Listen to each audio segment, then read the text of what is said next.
Ruby Estelle Acker, a true East Texas teacher.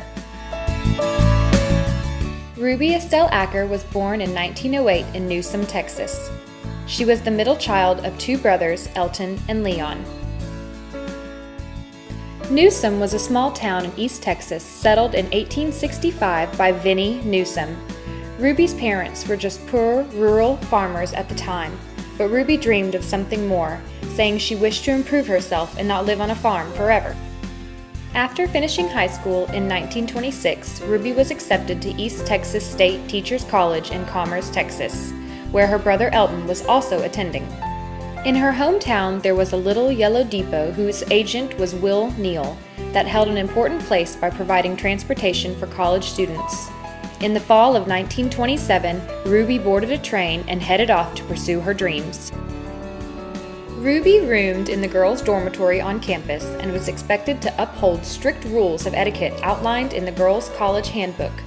These lessons were taught by the dorm director and were very important to Ruby. After receiving a preliminary education, students were allowed to teach in between semesters. Ruby and Elton made their way to Newland, Texas, where Ruby taught third grade. At its peak in the late 1920s, Newland had 23 businesses, 4 churches, a brick school, and a population of 457 people. Newland became the farthest reaching stop for the Fort Worth and Denver City Railway. A depot was erected on the west edge of town. For years, it was a favorite gathering place for the locals. While in Newland, Ruby and Elton lived with the superintendent and his wife. They also helped out by coaching elementary basketball teams. Many pit stops were made on the long train ride west. One such stop was in Wichita Falls, Texas. Interestingly enough, there was a $5 fine to spit on the walks. On August 21, 1933, after completing 6 years of college training, Ruby was awarded her Bachelor of Science degree and permanent teaching certificate. This enabled her to teach all grade levels and was valid during the life of the holder unless revoked by lawful authority. After college, Ruby accepted a position teaching first grade at Leesburg Elementary. She was also responsible for the school's rhythm band.